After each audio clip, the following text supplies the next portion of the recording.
hello, hello, hello.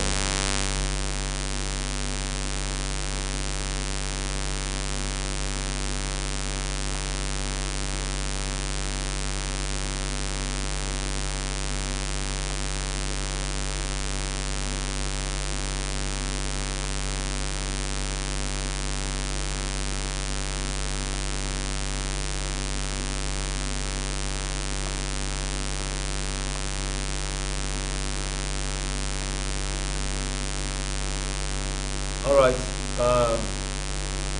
everyone, welcome to this stream. Just still trying to just run one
I think we're almost set for today's stream, and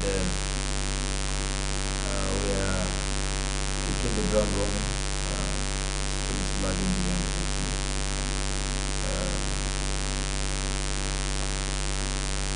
Okay.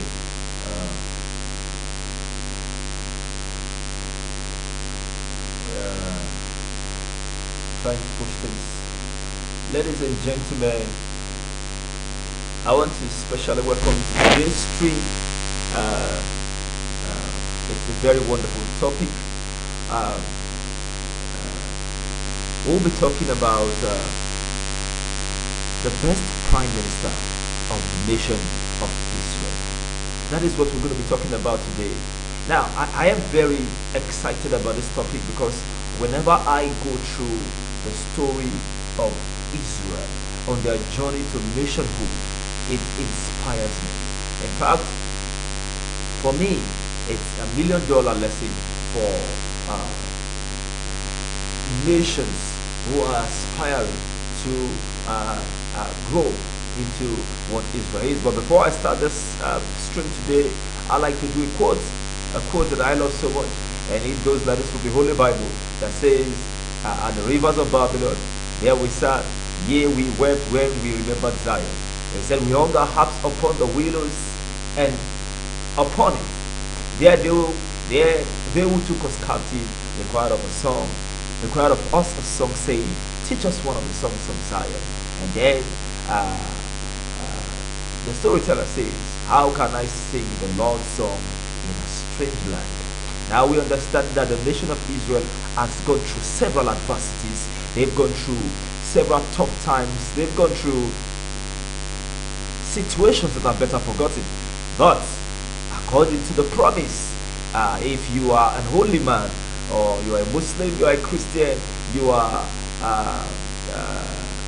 a Judaist, you will understand that the nation was promised somewhere along the line, and in 1948 it was achieved.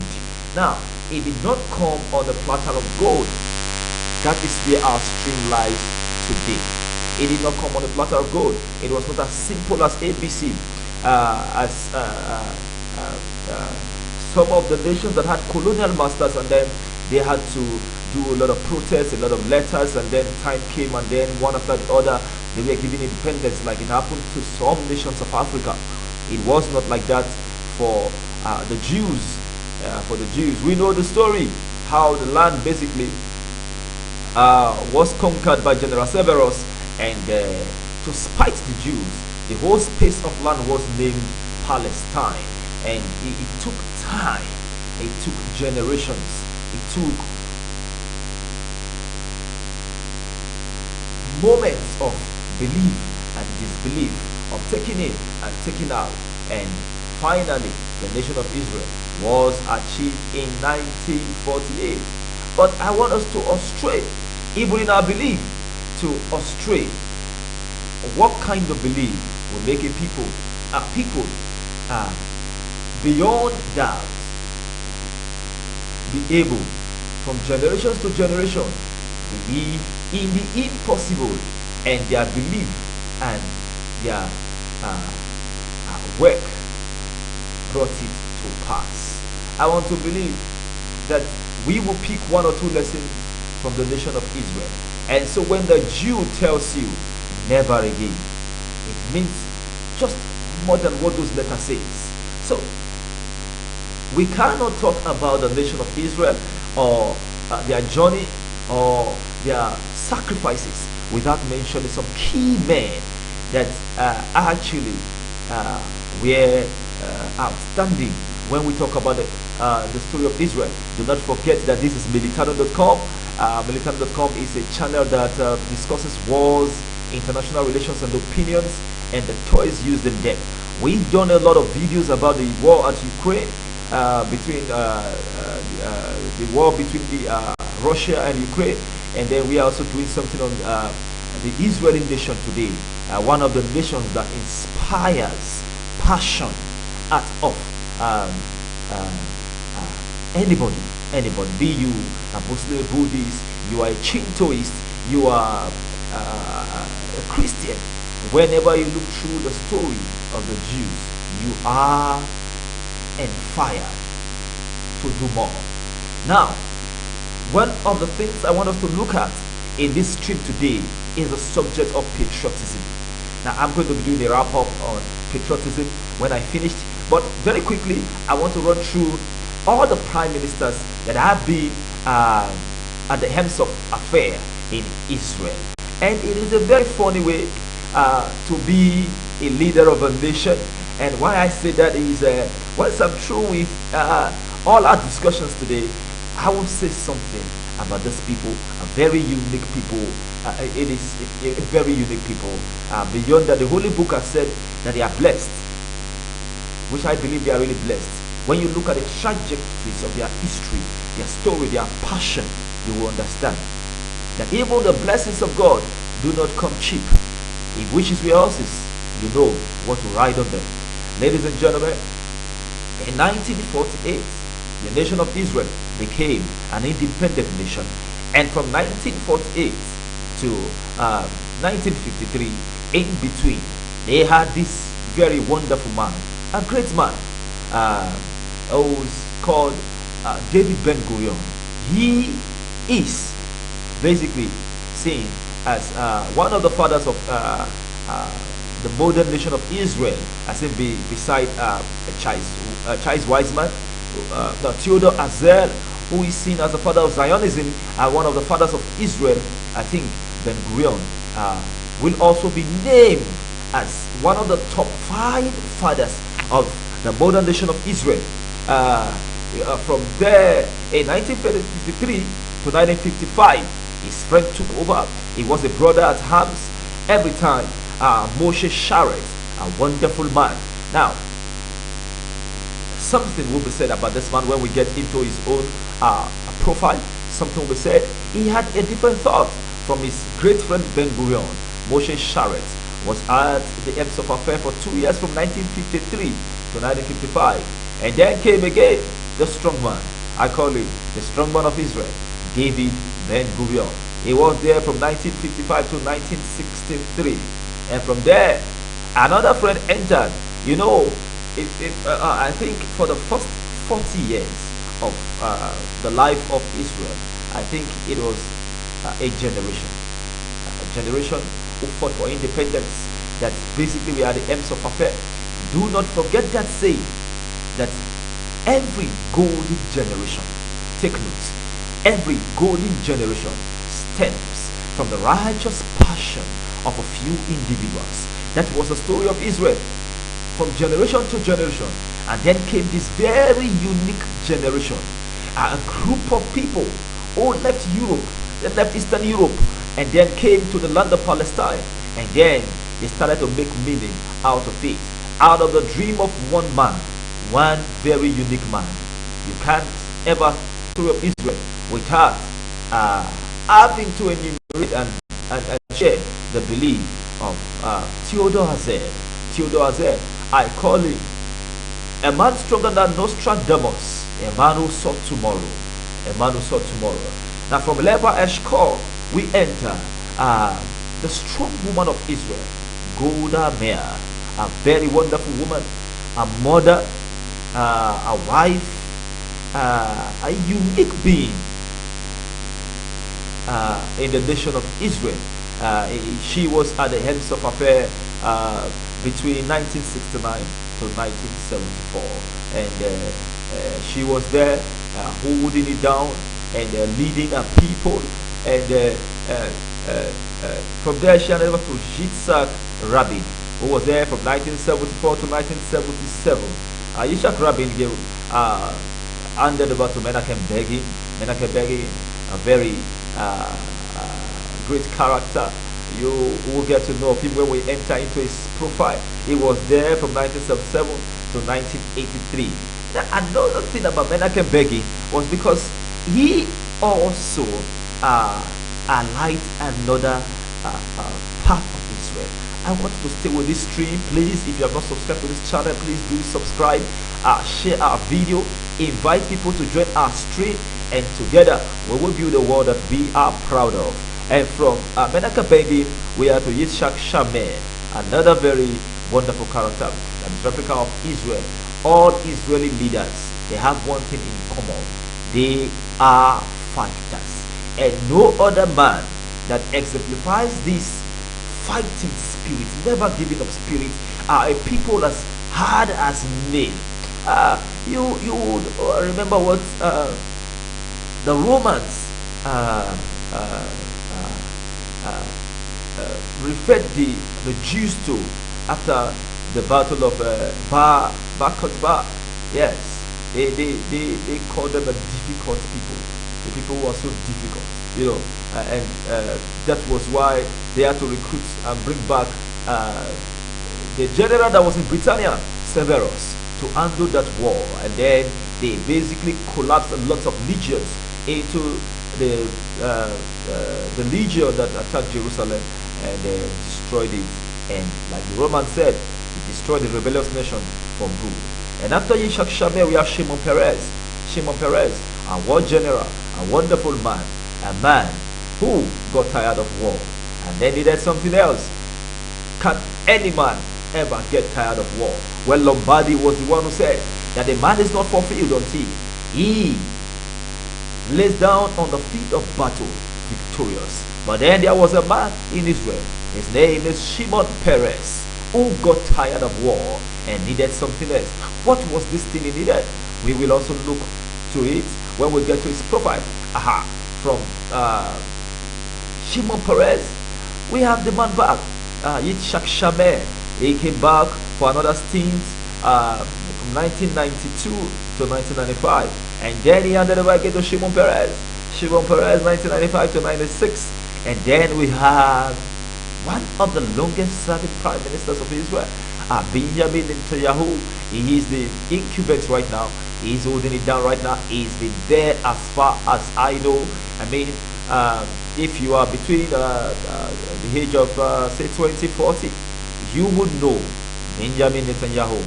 His name is on international network news on a daily basis. You cannot talk about the story of Israel today without talking about Benjamin Netanyahu. He's been there. He's been leading his people. He has led Israel to a bold new age. A bold new age. A bold new age. And I know why I'm saying this. He had a little upset when Ehud Barak took over in 1999 and was there till 2001, and Ariel Sharon was there from 2001 to 2006. Ehud Olmert from 2006 to 2009, And then the man Benjamin Netanyahu came back from 2009 to 2021. And then there was also upset again when Naftali Bennett, I can't forget his election. You see a nation doing election almost 3 times, a national election for that matter, that brought in Naftali Bennett. There was a sort of a power sharing equation between him and Benjamin Netanyahu. It was not basically out of power totally. I think he was the defense minister, sort of the same arrangement he had with Benny Gantz at the time. And then you have the man Yair Lapid, 2022. He was there last year, a very wonderful man, a man who exemplifies at best hard work, and then so let us go into our discussions today. We'll go into our discussions today. We're going to be starting from the very top of our podcast today. Please, if you have not subscribed to this channel, please do. This is a wonderful channel, a channel that basically we get to your own country one day. We basically talk about everything the world has to offer right now. We talk about everything the world has to offer. And then let me just look this video. This is a man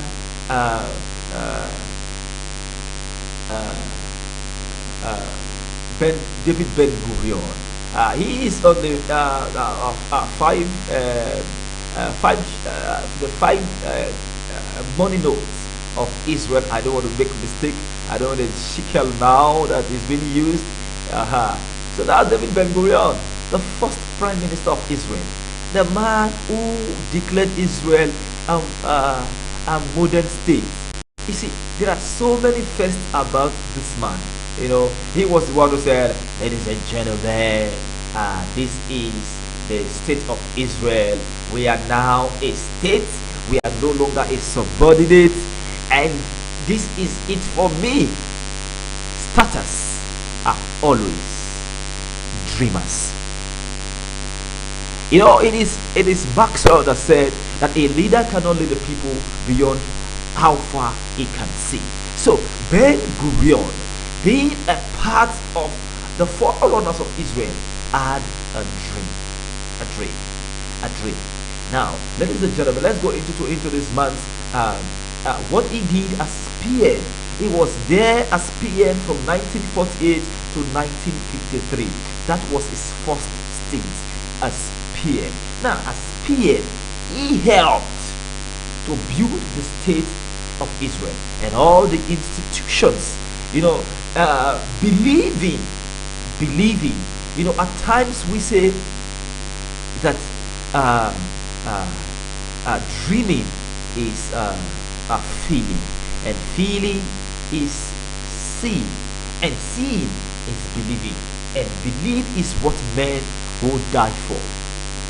So this man had a belief. He had a belief. Yes, he had a whole lot of contemporaries, people like Theodore Herzl, people like Charles Wiseman, people like Moshe Sharet. These were his contemporaries. They shared this belief together, and he believed in the nationhood of Israel.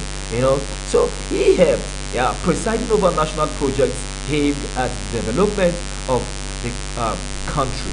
He also oversaw the absorption of vast number of Jews from all over the world. It was a centerpiece. A centerpiece of his foreign policy was improving relationship with the West Germans. Now that is very. It tells you who this man is. You know, when we know the relationship between the Germans and the Israelis, and saying that in 1948 to 1953, the Second World War, that exterminated on record 6 million Jews around the concentration camp of Germany, is the centerpiece of his foreign policy, was to improve relationship with West Germany. So you see, the great man, it's not by name, it is by heart. So he had a very large heart, Now, he was also Minister of Defense between the 21st February 1955 to 26th June of 1963. Because the fulcrum of leadership in Israel is the military. They had a focus. But for us to survive another 10 years of this world, we need a standing military, a very standing military. So this man was also prime minister as well as a defense minister, of Israel. That even when Moshe Sharett was prime minister, he still was the defense minister. He led Israel during the Arab-Israeli War in 1948. He was the one in charge, formed the IDF by collapsing the various Israeli militias into a national army.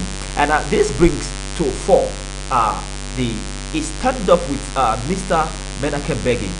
He started up because Minister Menachem Begin was the leader of the Agana group, a militia group, a very forceful one. They called them, I think, the right wing militia group.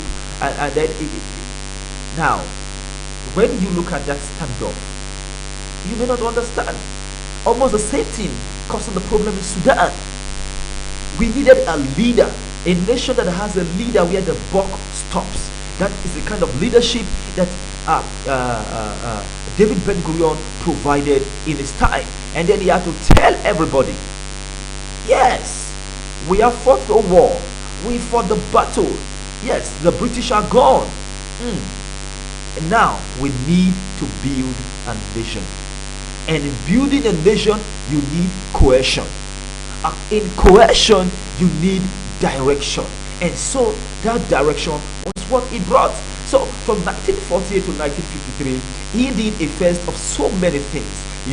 Forming the idea that alone was so huge that whenever I look at his first belief, I don't understand what to say. So, ladies and gentlemen, he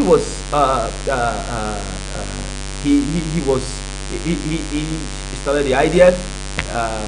The IDF today stands as one of the strongest militaries in the world. So this man started the IDF, and he is known as Israeli founding father. He worked assiduously to secure large sums of money as repatriation agreement between Israel and West Germany. You see, so he knew that the young nation of Israel needed money to float, and so it was not time to place the blame game. We had to sheet our sword, sheet our anger, and ensure that the right things are done. And so you see that basically he went back to Germany.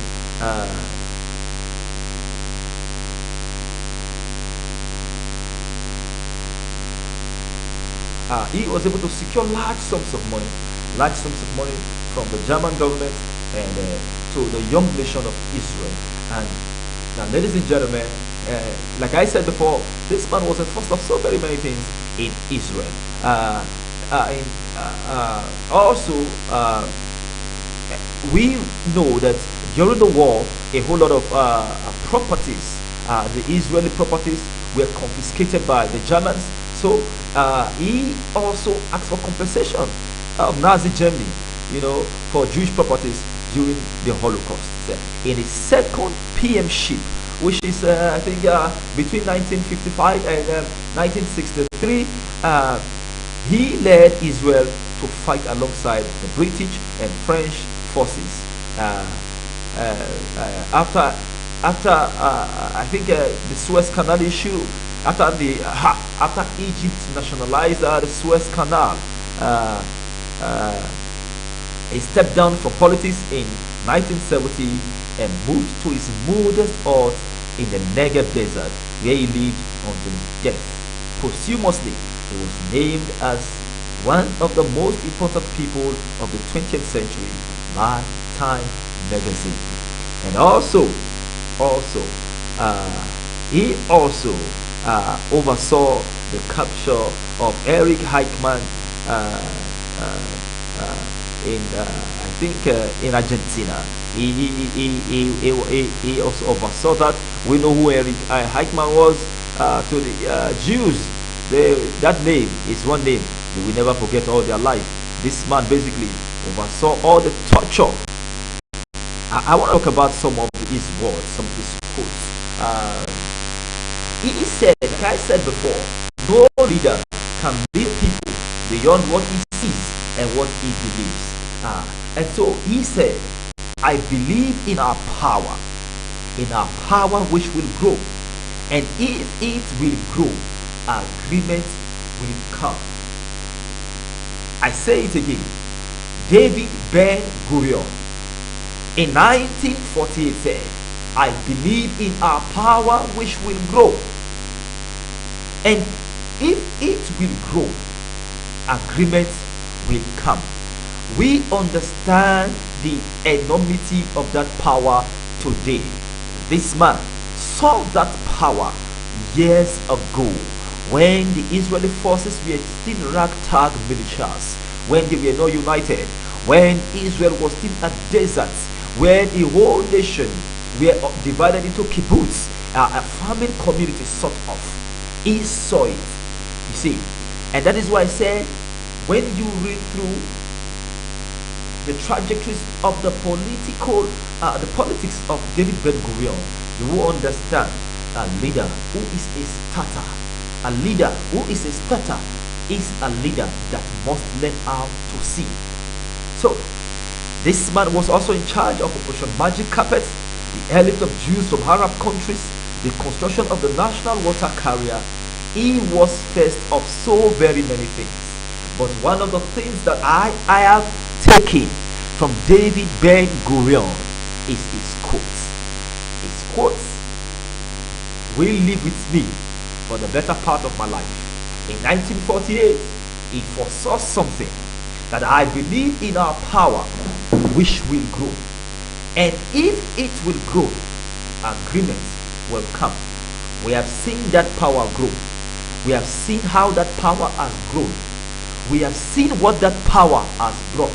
That today, the Jews gradually are becoming a rallying point in the Middle East. Ladies and gentlemen, I want us to put our hands together for this great leader, a great man, a wonderful father of a great nation. We are clapping for Ben Gurion, who was Prime Minister of Israel between 1948 and 1953, and also between 1955 and 1963. Ladies and gentlemen, it is not easy to be a leader of an ordinary nation, let alone a great nation of Israel. I want us to enjoy the picture of this man. This is him standing behind the flag, standing in front of the flag of Israel. This is him. Basically, this photograph was taken during the declaration of nationhood in 1948. This is him on the 5 shekel note of Israel. Please, ladies and gentlemen, all over the world, if you are hooked up to this stream, please subscribe to this channel, like and share our video, and together we will build a world that we will be proud of. I want to give us just 1 minute for us to look through this photograph again while I get 1 or 2 things ready. Ladies and gentlemen, enjoy yourself.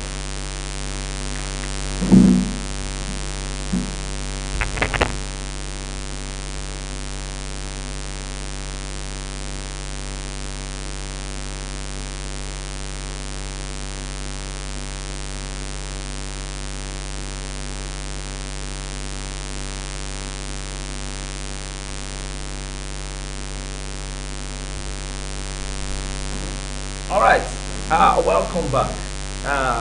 We'll be talking about David Ben Gurion and how far he brought his nation Israel.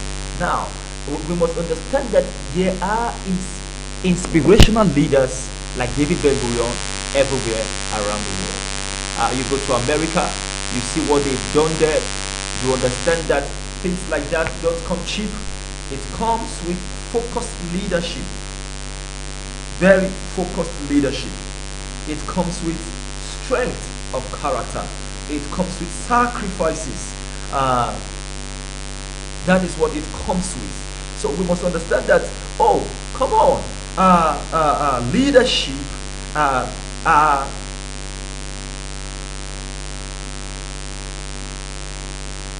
the leadership are the major ingredients for nationhood that will work.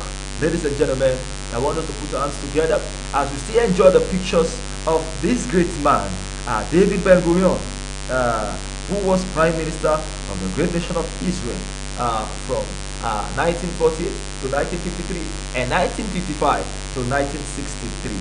Ladies and gentlemen, I can't seem to have enough of this leader, because if you know the importance of leadership, oh, a whole lot of nations are suffering from lack of leadership.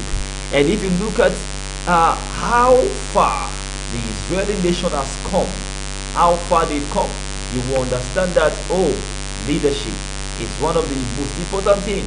One of the greatest gifts that God has given this great nation is the gift of leaders. It's the gift of leaders. And I hope and I pray that my nation, Nigeria, will copy one or two things from this great nation, Israel. From there, we'll be going to the next president, prime minister, sorry to say, head of government in Israel. Now, let's not forget what David Ben-Gurion said. He said, I believe in our power that will grow.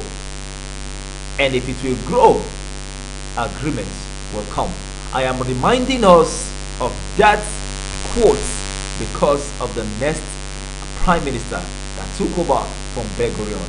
His name is Moshe Sharet. Moshe Sharet, a very wonderful man, an excellent politician. Ladies and gentlemen, it is hard enough to be a politician, honestly, let alone a politician or a leader of a nation like Israel. One of the most difficult things you will see is to be a leader of a nation that is crying for change, that is tired of the status quo. So Moshe Sharet took over from David Ben-Gurion, and he was there between 1918. It was there between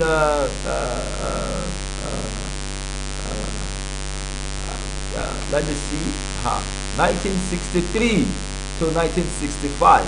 Yes, it was there between 1963 to 1965. Levi Eshkol was a contemporary of David Ben-Gurion, and he had a different dream.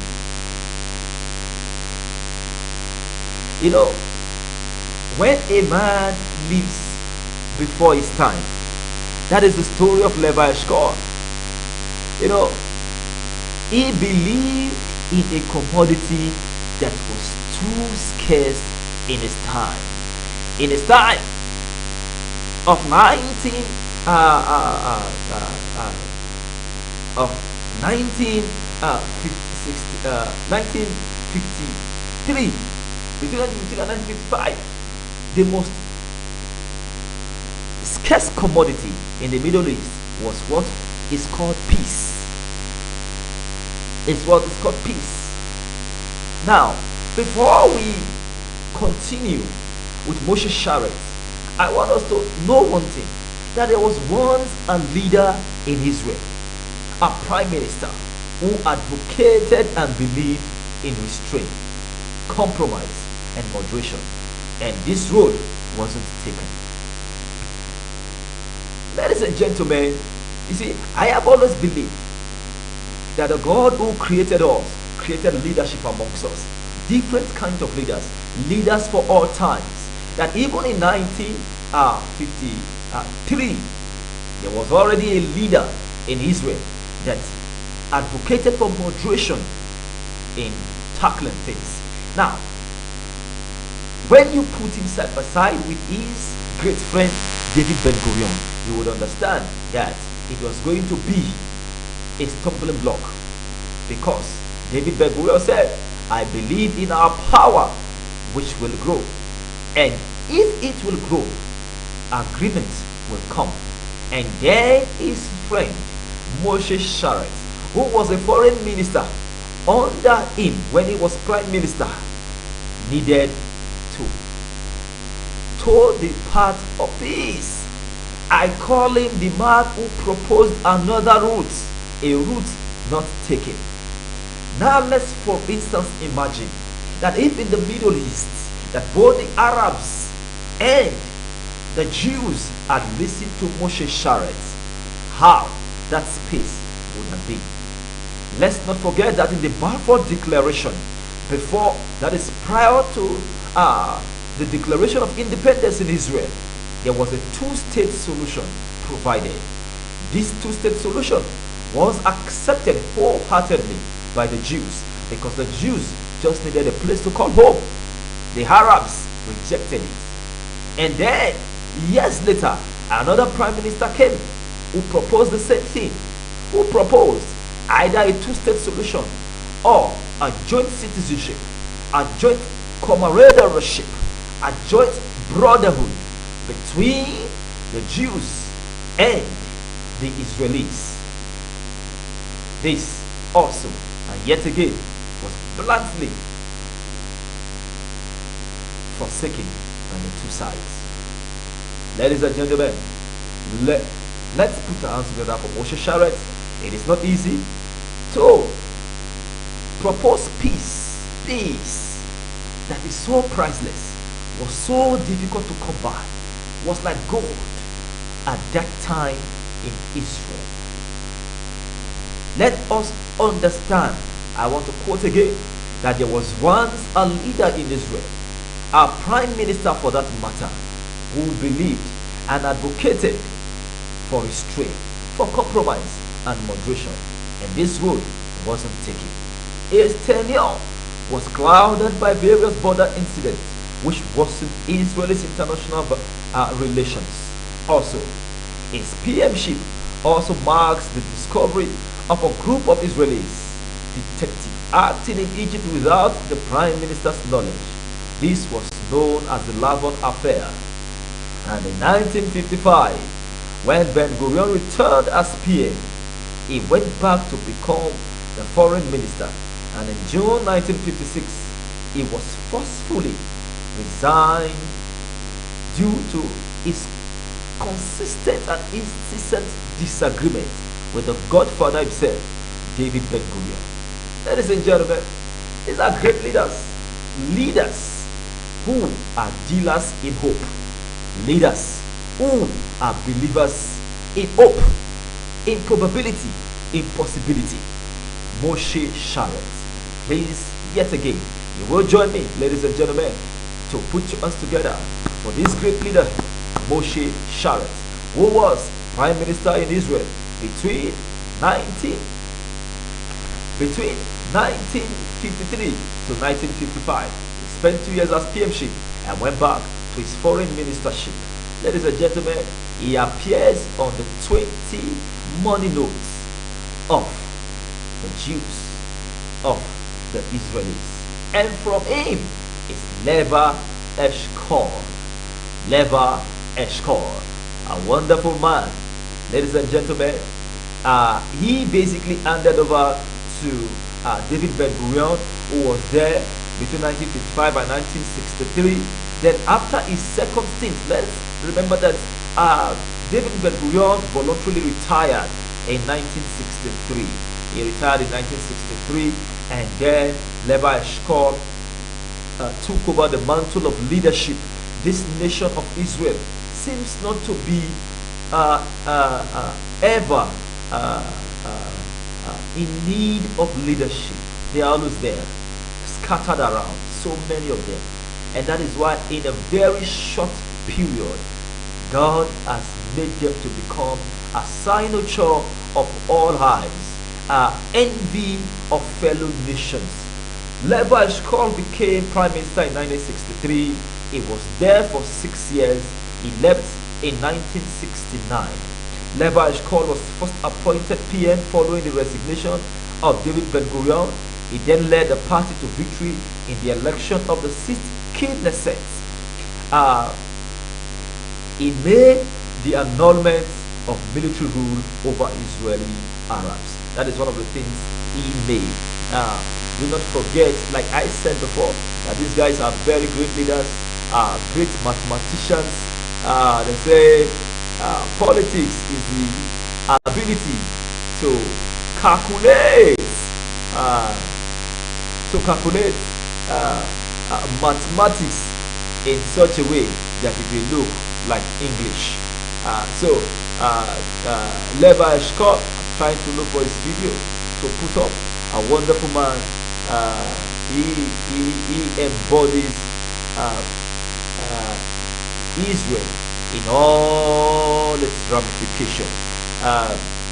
There is this very unique line between the leadership of Israel, and this, I don't want to call it fearful, but it is a very wonderful way to believe. It cuts across every man that becomes the prime minister of Israel. It's always there, this level of belief that beclouds human senses. Like I said before, this is militano.com. Militano.com is a channel that discusses wars, international relations, and opinions, and the toys used in them. Please, if you have not subscribed to this channel, please do. This channel is a serious international relations affair channel. Help us grow, and together we will build a world that we will be proud of. It is you and I that will build this world. It is you and I. And you subscribing, introducing this channel to other people, dropping a comment, liking it, sharing our videos, will definitely make us grow. And when we grow, we will make better videos for your enjoyment. So ladies and gentlemen, our next PM between 1963 and 1969 is Levi Eshkol. Levi Eshkol became prime minister due to David Ben-Gurion's retirement in his second stint. In the second stint, he retired, and Levi Eshkol became the prime minister to lead the nation. And he was appointed PM following the resignation of David Ben-Gurion, and he then led the party to victory in the election on the 6th Knesset. He made the annulment of military rule over Israeli Arabs. That is one of the things he did, annulling the military rule. He was the first Israeli president to be officially invited to the White House in the United States of America. The first Israeli PM, head of government, to be invited to the White House. He was the president who executed the 6-day war. He was president at that time. Levi Eshkol is principally responsible for the forming of the Water Corporation. That is before he became PM. He was principally responsible for that. He was under the PMship of the strongman himself, David Ben-Gurion. He said Eshkol died in office at the age of 73 and was laid to rest in marked as the resting place of Israeli leaders. He was the first prime minister to die in office. He would be the last. If you understand if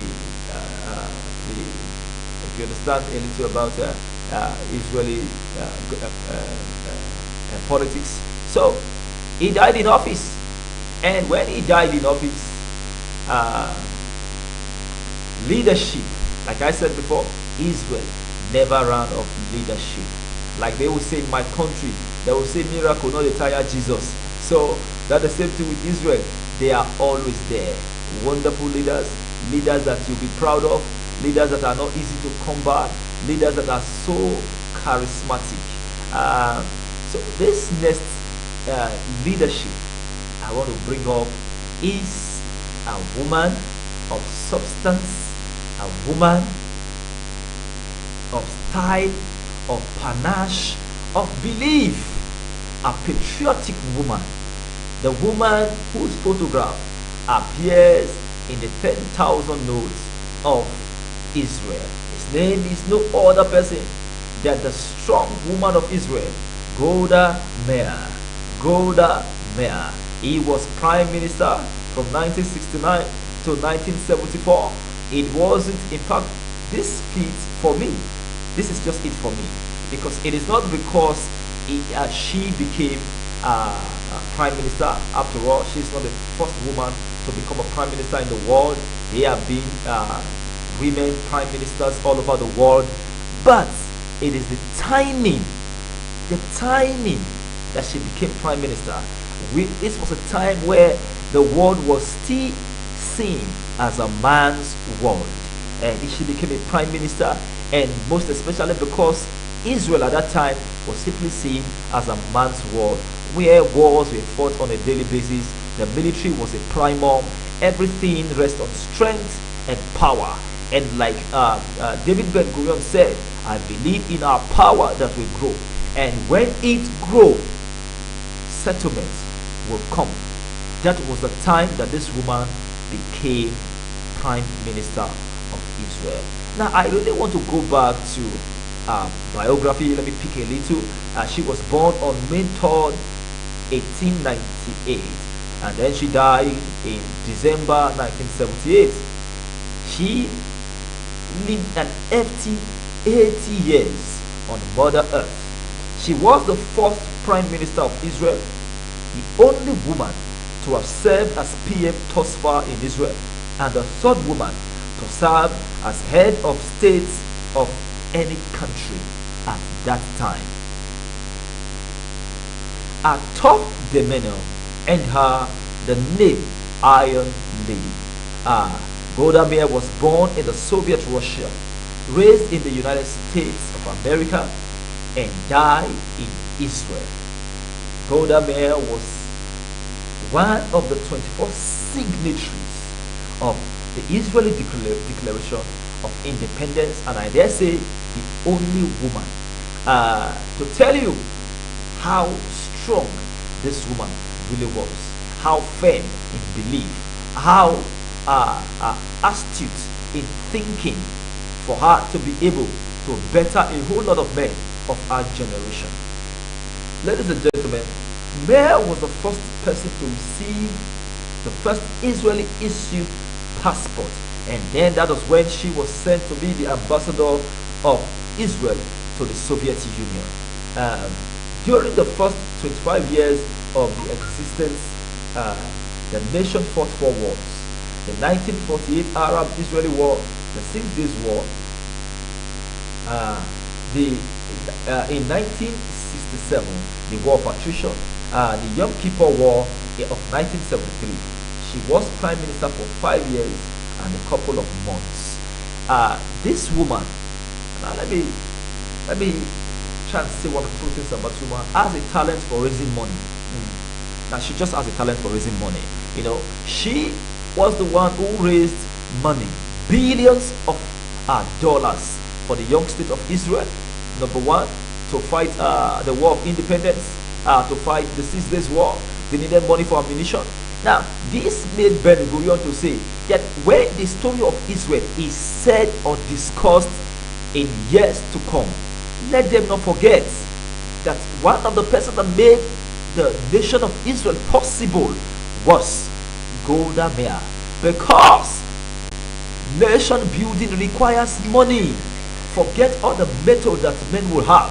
If there is no money, ammunition will not come, and it is ammunition that executes war. She toured the United States on 2 different occasions and raised billions for the young nation of Israel. And that money went as far as getting the required ammunition for the young nation of Israel. Ladies and gentlemen, I want us to put our hands together for this woman, a great woman, a mother of a nation. It was not easy. She was wonderful from beginning to the end of the nation of Israel. Ladies and gentlemen, we are still going in 1974 to 1977, and then in 1992 to 1995, there was someone at the end of affair. His name is Yitzhak Rabin. Now, we are going deeper and deeper. I think the way Golda Meir handled the Yom Kippur War caused a lot of ruffles between the rank and file of the Israeli military and society. They felt, the military should have done better. Well, I want to say she tried her best. It is not nation building. It's not for one person. It is for everybody. And she tried her possible best. And it did not. The military was not too ready, or they were too relaxed. And from there, a new leadership was required to lead the nation. Do not forget, I told you, it is not easy to lead the nation of Israel, because this is a nation that is aware, a nation that is very aware. So when you are prime minister there, you are always on your toes. You are always on your toes, and especially because the nation of Israel seems not to ever lack qualitative leadership. Every leadership that comes in, every leadership that takes over from the other, it betters the former one. And if you see, that's why you see the nation, the way the nation is, how so deep rooted. It seems the taproot of the nation of Israel is from a source that basically cannot be ruffled by anything. And so you see, they are surrounded. You look at their location in the Middle East, surrounded by huge enemies, very bitter enemies, antagonists that are ready to kill you and destroy you within a short possible time. And yet you see this nation waxing stronger and stronger. Now they have a large deposit of gas that is huge. Who would say that would never happen before? But then it has happened. And then they are now in league with those strong nations who feel, oh, gas is everything in the Middle East. Now they can also call the shots. Now they have their F-35s also. We discussed the F-35 are theirs. The only nation that is allowed to re-engineer Israel American ammunition. So, ladies and gentlemen, I most times when I look at this nation, I am always proud of them. So, the next person, president that took over from Golda Meir, is Yitzhak Rabin. Yitzhak Rabin. This is a very funny story. Yitzhak Rabin is a war general, tested, tried. In fact, the Muslims, or should I say the Arabs, the Palestinians, they call him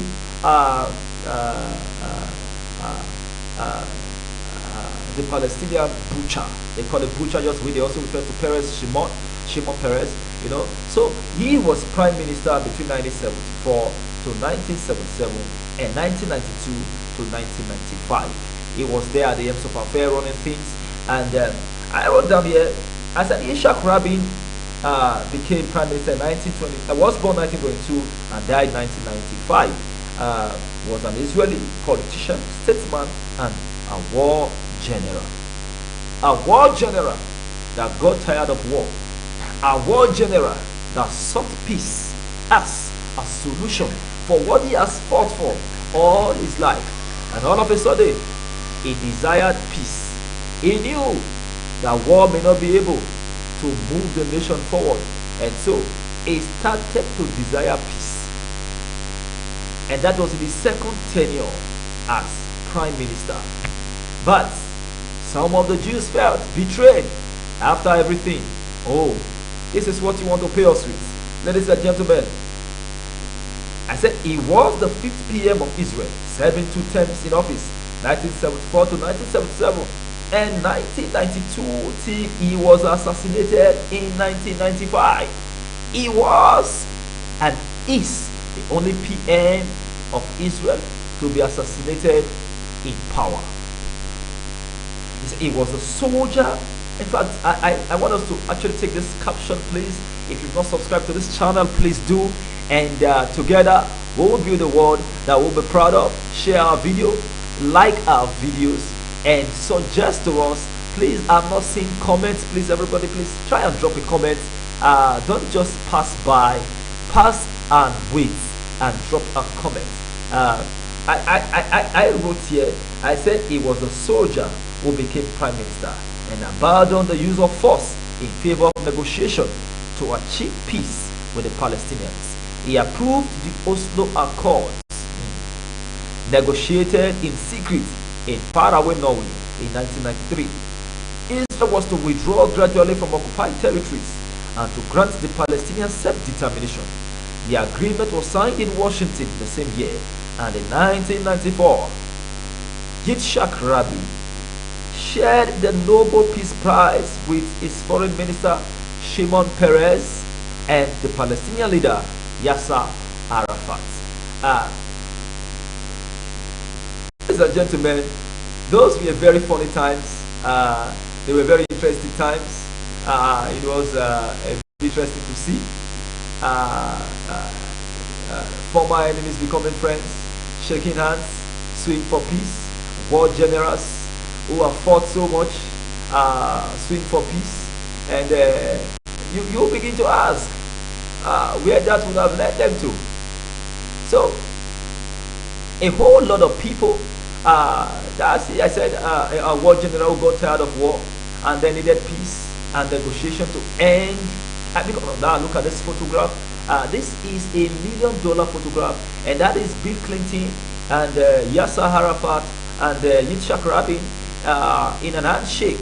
And in 1994, they shared the Nobel Peace Prize. I think he shared it with Shimon Peres and Rabin himself and Yasser Arafat of blessed memory. They shared that Nobel Peace Prize. He said, but some Jews, that's the point, because you are not just there to represent yourself, you are there to represent a people who brought you into power. They voted for you, they took their time, they've been co-laborers in building the nation of Israel. They felt betrayed. They felt this is not what we asked you to go and do. Who told you the Palestinians wanted peace? So they didn't need the peace. And he said some Jews saw the Oslo Accord as a betrayal, and Rabin was assassinated by a religious fanatic in the autumn of 1995. He was assassinated in the autumn of 1995. Yitzhak Rabin, a strong man, a war general, someone who hitherto nobody would have expected him to think about peace. But like I have always said, that soldiers are not meant to fight wars, but are meant to ensure that war never happens. They are like deterrents to ensure that wars never happen. That is the reason we train soldiers, to ensure that, oh, they are there. When they are there, war cannot happen. That is why a soldier is very important to any nation. So he was there, was a soldier. Because he was a soldier, he understood what war is, and he knew that peace was priceless. He knew that peace was priceless, and then he started to work for peace. But when he started to work for peace, those who sent him to go there felt betrayed. They felt betrayed, and then they eliminated him. Ladies and gentlemen, that is the story of Yitzhak Rabin. A very sad one. He is the first PM and the only PM in Israel to be assassinated by his own people. That is the sad thing about his life. The people he went to represent are the ones who a lot of things in the Israeli space, in political space, because it gave birth to the most unlikely figures to come into the center of politics in Israel.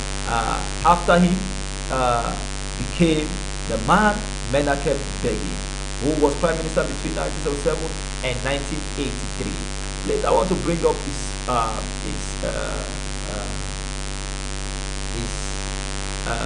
video for the flip. I'll bring up his video for the flip. Menachem Begin was one strong man, a trained lawyer, and he was a trained lawyer and a patriot, and I'm trying to look at his video. Menachem Begin.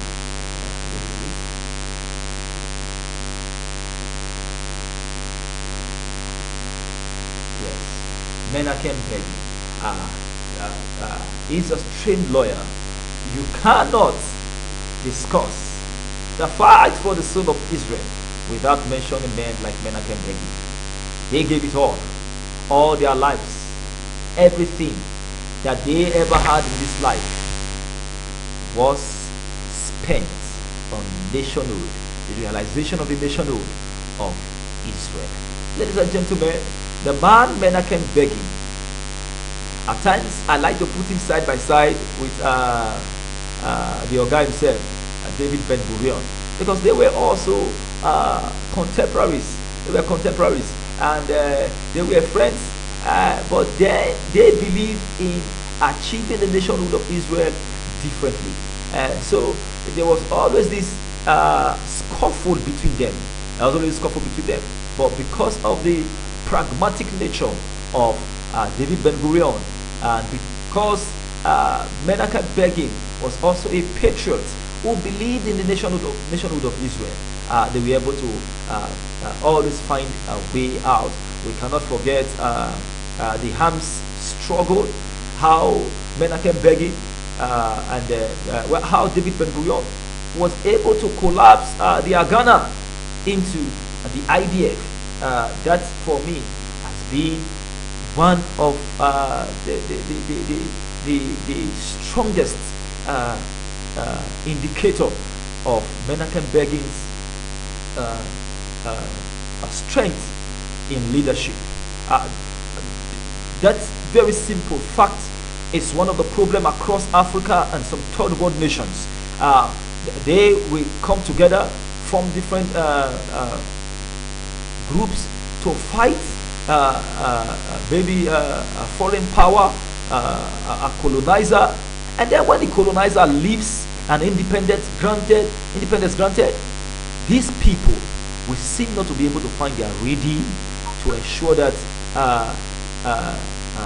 those non-state factors, those paramilitaries, are then collapsed into the military. It becomes a problem. Arms race. This one does not want to say yes to that one. This one doesn't want to say yes to that one, and then a problem erupts. The same thing that is causing the death and devastation in Sudan today. And so you will see that the sacrifices of these men, are they were able to swallow their ego, their pride in the belief of a nation, is something that you don't come by easily, except by great men and men with large hearts. Ladies and gentlemen, Menachem Begin, who was prime minister of the nation of Israel between 1977 and 1983. He said he was an Israeli politician, founder of the Likud party, and the 6th prime minister of Israel. An highly principled man, a man as hard as nail, a man that eluded all the intelligence of the British military in mandatory Palestine. He was known as so very many things: known as a fighter, known as a lawyer, known as a barber, known as a messenger, known as everything. He took up every form of disguise to escape the military intelligence in mandatory Palestine. He said before the creation of the state of Israel, he was the leader of the Zionist militant group, the Egon. The revisionist break away from the larger Jewish militant group at Ghana. You will understand that he did not believe he was able to see through the trick of the British. That the British didn't really want to give the Jews a state as they promised in the Balfour Declaration. He knew, because he was a lawyer, a trained lawyer, and so he knew that no relevance will be given to you on the platter of gold, or any relevance given to any man on a platter of gold is will not last. And so he proffered a solution, a more aggressive militant breakaway, a revisionist group from the larger one, the Agana, that was the umbrella body of the Zionist group. He formed the Egon. The Egon was a pain in the ass of the British. The begging most significant achievement as Prime Minister was the signing of a peace treaty with Egypt in 1979, for which he and Anwar Sadat shared the Nobel Peace Prize for Peace. In the wake of the Camp David Accords, the IDF withdrew from Sinai Peninsula, which had been captured from Egypt in the Six-Day War. So this man, he had his time. But I think at the latter end of his premiership, there was a collapse. And even at the latter end of his life, because this man lost his support system, which was his wife. And that is why, before we started this stream, I said we are going to talk about something, another part of the Israeli life, which is the Israeli wives, the Israeli sisters, and the Israeli mothers. Now, let me tell you something. Whenever I see a picture on Google of the IDF, very pretty ladies with rifles, I said these people are so wonderful. Yeah, they look like they're so beautiful, so pretty. All the Jewish ladies are so pretty, but they are as patriotic as their men, if not even more than. If not even more than. Ladies and gentlemen, this is a unique nation that all third world countries must study. And lest I forget that one of the centerpiece of the premiership of Golda Meir was to unify relations with African countries, because she felt that that what African countries are going through resonates with what the Jews went through, and so that we could learn one or two things from each other. They could learn one or two things from the Jews, and the Jews could learn one or two things from Africans. And so she made efforts to ensure that African countries are able to break the British yoke of their neck. Ladies and gentlemen, that was Menachem Begin, one of the strongest characters of the Israeli politics, a very strong character. He evolved the new leadership. Every leadership you see in Israel today was not part of the founding fathers. No, he was in the opposition. And when he came in, Likud Party came in, and some other new movements that became political parties also came to the fore. And after him, it's Yitzhak Shamir. I love this man. I love, whenever I read through his story, I just love this man. You know, Yitzhak Shamir embodies that never dying spirit of an average Israeli. You see, he's always smiling, he's always happy, never a dull moment with Yitzhak Shamir. You look through his pictures on Google. He's eccentric, he's smart, he's sharp. There's never a dull moment. You hardly see a photograph of Yitzhak Shamir where he's angry. You know, he's always on point as a leader. Now, Yitzhak Shamir became the Prime Minister of Israel in 1983, between 1983 to 1984, and 1986 to 1992. I wrote down here, he was an Israeli politician, the 7th Prime Minister of Israel, serving 2 terms in 1983 to 1984 and 1986 to 1992. He was a member of Ego. Ego. Now let's get something. Here we had 3 breakaways from the militant movement in Israel. The umbrella body was Agana, which everybody basically belongs to. And then Menachem Begin came and said, "Oh, guys, you guys are too soft. This British are not people that we should be soft with. They are not. They won't be true to their to what they promised." And then he formed the Agana. And someone else looked at the Agana and said, "No, guys, you guys are too soft, man. We need something more difficult," and formed Elay. This man, you see the way he's smiling, you would just think man, it's like that. No, he was in Egon. He felt Egon was too soft and went to the grand group called Lay and became a strong member of Lay. Now, I believe that the trajectories of this man was actually an inspiration in writing the season film. Couldn't tired of him, and they had to not send him to jail outside the land space of mandatory Palestine because he has his way of escaping jail. So he was a member of Egon, and then he left and became member of Lay. After the establishment of Israel, he served in Mossad between 1955 and 1965, and as the 6th Speaker of the Knesset and Foreign Affairs Minister. He is the country's 3rd longest serving Prime Minister after Benjamin Netanyahu and Ben Gurion. Now, this man broke jail twice, one in Palestine, and when the British got tired of him breaking their jails, they sent him to Eritrea. This man also broke jail and escaped in Eritrea and found his way back to mandatory Palestine.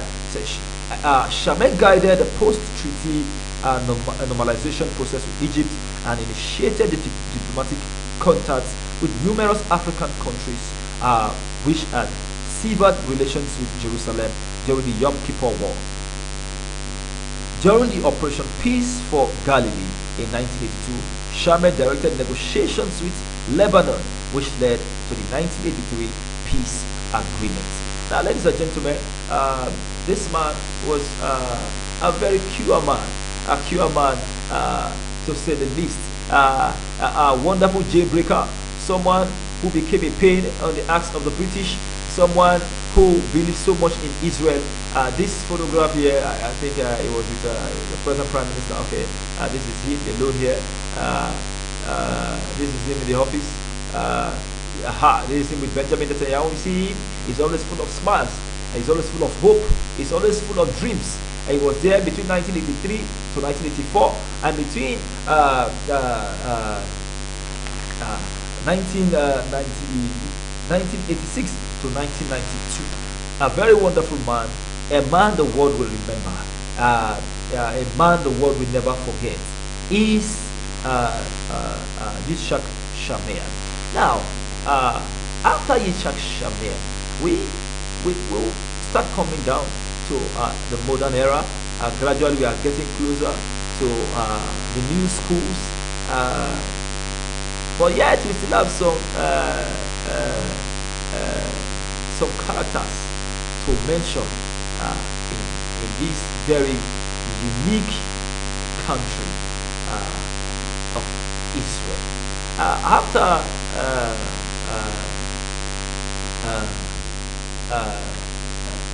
After Yitzhak Shamir is the man Shimon Peres. Now, Shimon Peres exemplifies or stands for the last of the fathers of Israel. Before he started seeing the new school, he exemplifies the last of the fathers, the founding fathers of Israel. Gradually, he was the last of them. Shimon Peres was prime minister between 1984 to 1986, and between 1995 to 1996. He was also president.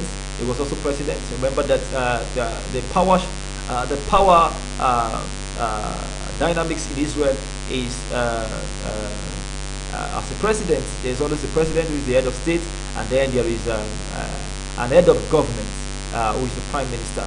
So we are talking about the head of government today. But this next man, Shimon Peres, was also a prime minister. Also, he said as foreign minister under PM Rabin Peres engineered the 1994 Israeli-Jordan peace treaty and won the 1994 Nobel Peace Prize together with Rabin and Yasser Arafat for the Oslo Accord peace talk with the Palestinian leadership. Now, in this issue, Shimon Peres was a war general, a very devastating one, a very strong one, such that his name evokes fear across Israel. It's not for different things. Depends on the area you are in Israel. That is what we dictate how people remember Shimon Peres. People believe the Arab sees him as a slaughter machine. He slaughtered a whole lot of them, pushed and destroyed a whole lot of them, and he was foreign minister under Rabin. And Rabin was also a war general, a devastating one, and it's somehow that they both were able to begin to sue for peace. There are two very serious war generals who don't tolerate nonsense, who basically believe so much in the word of David Ben-Gurion that I believe in our power that we grow, and if that power grow, agreement will come. That these two men believed in it, and these two men who then sought peace as prime minister, to tell you that peace is really priceless. If you understand the language of war, you understand the nature of peace. He is seen as the last of the fathers. He was also a president, and he won the Nobel Peace Prize with his president when he was a foreign minister. Together with Yitzhak Rabin and Yasser Arafat, that is him with Barack Obama. That's a priceless picture. As Shimon Peres as an old man, you see, this man was he entered the Israeli space at a very young age. Shimon Peres, whose original name was Shimon Tarski, was born in 1923 in Poland, which is today in Belarus. He died September 28, 2016. He served as both prime minister and president. Like I said before, he was PM between 1984 and 1986, and 1995 to 1996. He was president between 2007 to 2014. Now, Peres immigrated with his family to Palestine in 1934. In 1937, he joined the Haganah. Remember that he basically was the godchild of David Ben-Gurion. If you are looking for anybody that Ben-Gurion impacted on so much, it is Shimon Peres. It is Shimon Peres. Peres immigrated with his family to Palestine in 1934. In 1937, he joined the Haganah. Was his political mentor. Ben-Gurion now was Shimon Peres's political mentor. Please forgive me, it was not Shimon Peres that was the general. In fact, Shimon Peres was actually a peacemaker. In 1978, Ben-Gurion appointed Peres as the head of Navy. He was just 24 years old then. But under Peres, Israel withdrew their forces in 1985 from their controversial incursion into Lebanon. This man was actually a man of peace. He was not the one who was the fighter. We will get to that man. And then from there, we have the strong man of Israel, the longest serving prime minister, in his first foray into the Israeli politics, the Israeli political space, then as a very young man. I'm going to bring this video up. I like watching this man different channels. There is no day you don't see him on the news because of the uniqueness of the country he leads. He is someone who has been there. If you know Israel, you will know this man, Benjamin Netanyahu. Benjamin Netanyahu. He is a very strong politician, a man for the moment. I call him a man for the moment. You see the look there, you understand who and what he is. It is not easy to navigate across Benjamin Netanyahu. If you've seen the trajectories of his politics, the quality of his politics, you will understand that he is a man for the moment. He was born on the 21st of October 1949. His head office in 1996 to 1999. That was his first foray into the Israeli politics. Then from 2009 to 2021, and then from 2022 to date, he is the prime minister. He has been there for years and for ages. This man, he in fact, you scroll across his photographs on the read we did for him, you will find out that he is a man for the moment. He's been able to see several politicians from different countries. Donald Trump. I said Donald Trump basically is him with Modi, the Indian Prime Minister, Narendra Modi, the ever-smiling Narendra Modi. The world is full of this is him with Joe Biden. This is the president of the United States of America. I think this is him with this is him with Donald Trump. These guys are like two inseparable friends. This is him with the strong man of Russia, Vladimir Putin. They are there, and this is him with an African president. I think president of Rwanda or some. I think Rwanda. He had office in 1996 to 1999, which was his first foray. Like I said before, he was there for between 2009 and 2021, about 12 years, and he's been there since 2022 till us. This stream is going on.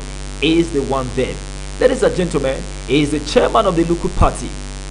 Like we said before, that Menachem Begin started the Likud party, and then today Netanyahu, who is the longest serving president, is now the chairman of the Likud party. And that is why I said before that the entrance of Menachem Begin into the Israeli politics actually changed the turf. You know, it was like the opposition coming in to the mainstream. But one good thing about the Israeli leadership is they hold up the same. There are no changes. The motherland is at the heart of every policy. So, he's the chairman of the Likud party. He's the longest serving PM of Israel, having served a total of 15 years and still counting. He is also the first prime minister to be born in Israel. So that is why I said, after Shimon Peres, you find out that the new school started coming into politics, coming into the foray of things. This man is the first man. He was actually born in Tel Aviv to a secular Jewish parents. He grew up both in Jerusalem and in Philadelphia in the USA. He returned in 1967 to join the IDF. He was a team leader in the Sayeret. Remember the Sayeret Maktab? That is an elite group of the IDF and took part in several missions. Now, you see that there is that is him there with Bill Clinton and even Yasser Arafat. I think he actually met Yasser Arafat in his first tenure as prime minister.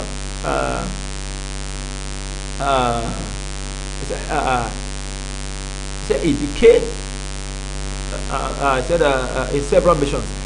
Chairman of Likud Party. He became chairman of Likud Party in 1993, and in 1996 elections, Netanyahu beat Shimon Peres, becoming the first Israeli prime minister elected directly by popular votes and the youngest ever.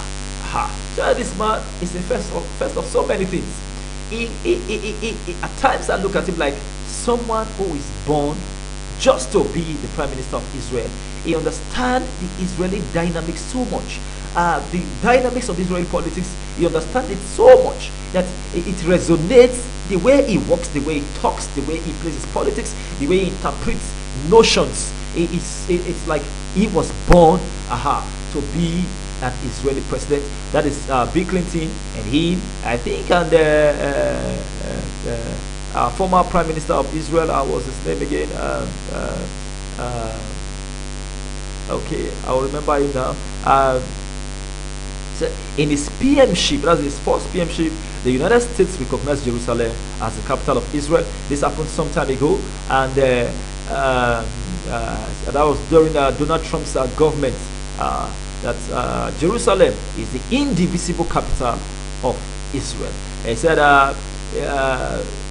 they recognized Israel's sovereignty over the Golan Heights and brokered the Abraham Accord. There was series of normalization accords between Israel and several Arab nations, e.g. the UAE.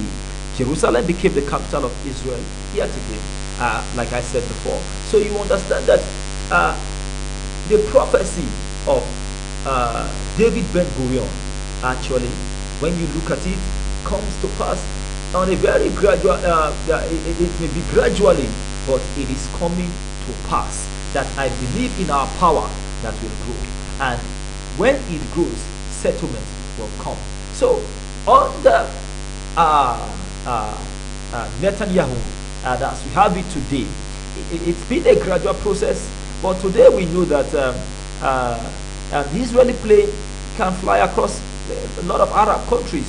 The Israelis cannot travel to the UAE. They were in Qatar. They were, so they cannot go everywhere. So gradually, the settlement is coming, agreement is coming, understanding is coming. You've got to accept it, that my neighbor has come to stay and he's not leaving. So for my own sanity to be okay, I have got to agree to allow him have his own sanity. And so after him, in his first tenure, was Ehud Barak. Ehud Barak, born Ehud Brog on the 12th of February 1942, is an Israeli prime minister. Please let me bring up his video. This is his video. Ehud Barak, a very wonderful man. Very handsome man. Very handsome man. Ehud Barak was there from 2007 to 2011 as prime minister. He's an Israeli general who served as the 10th prime minister from 1999 to 2001. He was leader of the Labour Party from 1997 to 2001, and again from 2007 to 2011. So, because I said before, he was prime minister. No, he was minister of Labour from 2007 to 2011. So, but he served as prime minister between 1999 to 2001.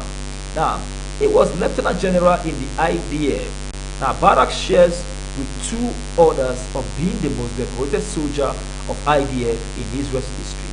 He is a businessman and a very accomplished Israeli financially. Now, this guy has got all the goods, he's got all the Benjamins, and he's very wealthy and lives lavishly right there in Israel and around the world. He and two others stands as one of the most decorated IDF soldiers ever. So you find out that he has been patriotic to the cause. That is him with Condoleezza Rice, former defense minister under George Bush. He was there. He was there for between 1999 to 2001, and then we have Ariel Sharon again for his long stints. For his long stints, he was there this time for a very long time. For a very long time, he was there for a very long time between 2001 to 2000.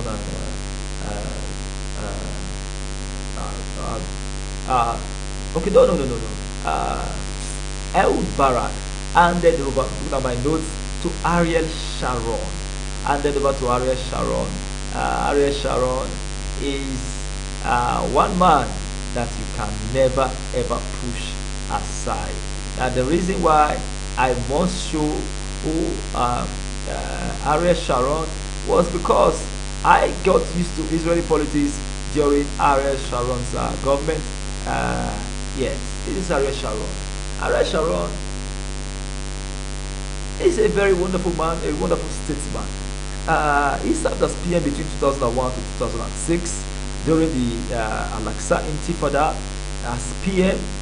Sharon orchestrated Israel's disengagement from Gaza Strip in 2004 and 2005. I'm just going to reel out all things I wrote about him before I start talking about him. Sharon was the commander in the Israeli. He was the commander in the Israeli army, in the IDF, from its creation in 1948. He was the first commander as a soldier and then as an officer.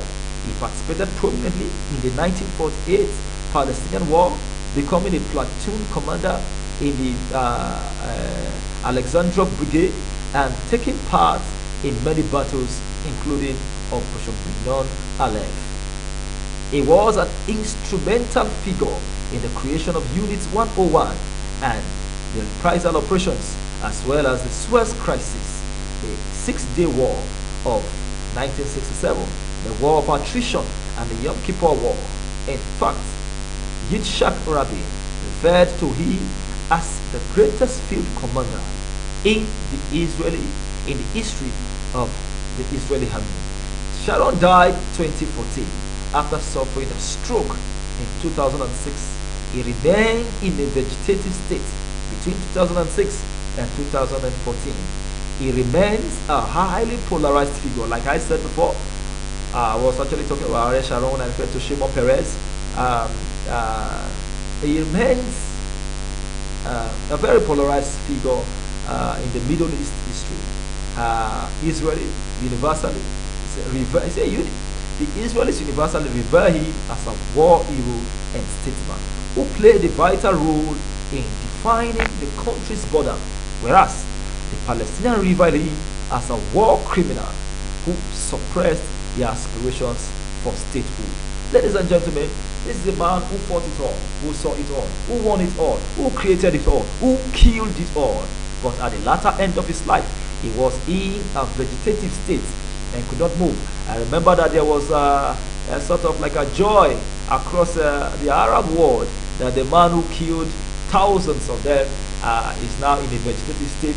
They were actually joy, happy, and jumping up and down when this wonderful Israeli and a faithful Israeli became sick at the latter end of his life.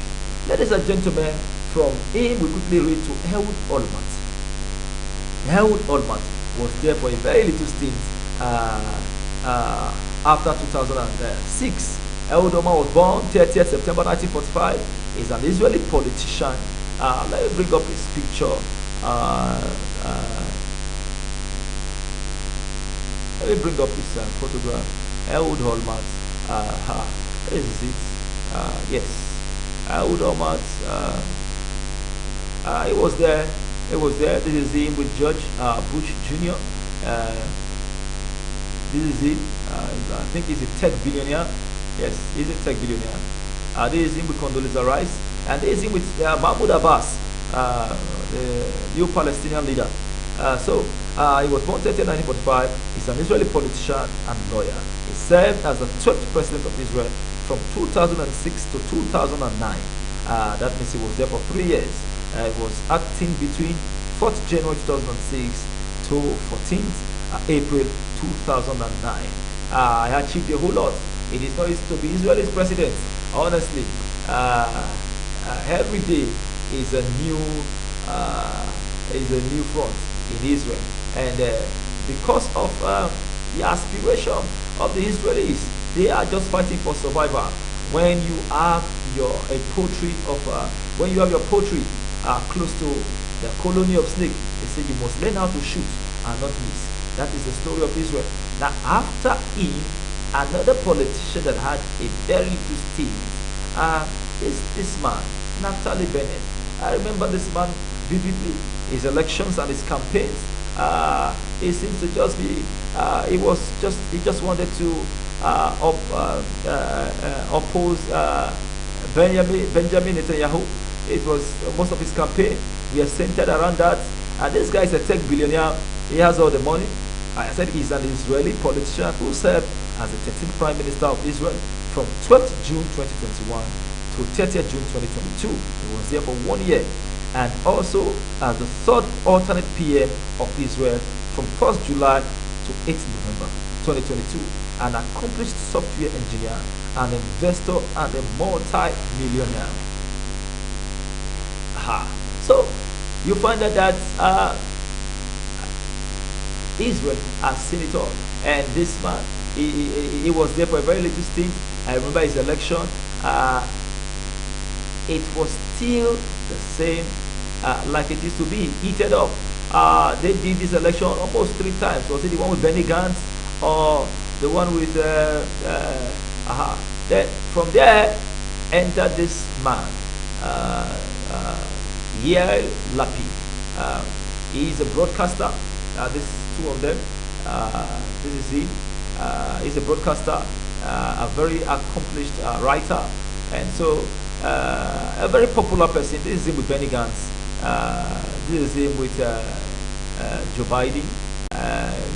And he was president for a very short while.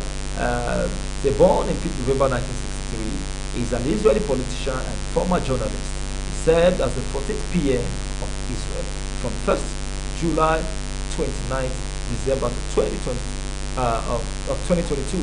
He also previously served as alternate Prime Minister of Israel and Minister of Foreign Affairs from 2021 to 2022. The Lapid is the chairman of the centrist Yesh Atid party. His party Yesh Atid became the second largest party in the Knesset by winning 19 seats in its first legislative elections in 2013. In 2013, Lapid ranked first in the list of the most influential Jews in the world by Jerusalem Post. And from there, we go back to Benjamin Netanyahu, who is the present PM, longest serving PM, a Democrat, and I'm trying to look for this word for him. He embodies everything that is Israel, that Israel is known for. He's been there, he has seen it all, and he has survived it all. Ladies and gentlemen, that is our post today. Now let's go back to where we started from, where we asked who is, or like our thumbnail said, who is the greatest Prime Minister of Israel ever? Between David Ben-Gurion, Moshe Sharet, David Ben-Gurion again, Levi Eshkol, Golda Meir, Yitzhak Rabin, Menachem Begin, Shimon Peres, and Benjamin Netanyahu, Ehud Barak, Ariel Sharon, Ehud Olmert, and then Naftali Bennett and Yair Lapid. Who is the greatest of the prime ministers? Who paid? Who saw? Who sustained? Who created the shoe? Who stepped into the shoe? Who made the shoe better and bigger? That is what we are asking today. Please drop your comment. Don't just skip by. Drop your comment, and then if you have not subscribed to this channel, please do, and share our videos, and together we can build a world that we are proud of. This great nation Israel is an inspiration to every country that wants greatness at all costs. Now, what is our vote? Who is the greatest? Who has been the greatest prime minister? It is all of them. Everyone, every prime minister of Israel is an inspiration. You go through their CV, go through everything they've done in life. It is to prosper the motherland. And so I ask you, what price can we pay for patriotism? What is patriotism? Whether it's in the hand of Menachem Begin, as hard as he is, as difficult as he is, whether it's in the hand of Yitzhak Shamir, the prison break guy, whether it's in the hand of Ariel Sharon, the accomplished war general, or it's in the hand of Moshe Sharet, the man who needed peace, it is still the same thing. One thing that is a takeaway from this stream of all the prime ministers of Israel is that patriotism never fails, whether in the hand of the troublemaker or in the hand of the peacemaker, it is all the same to better the motherland. Ladies and gentlemen, that has been our stream for today. And if you have not subscribed to this channel, please do. This is militano.com. Militano.com is a channel that discusses wars, international relations, and opinions and the toys used in them. And tomorrow we will be online again with another stream, and I would like you to join us. Thanks to all those that dropped comments, that dropped like, that shared our video. Please invite your friends to watch our streams every day. Contribute, and together we can build a world that we are proud of. And from me to you, it is bye.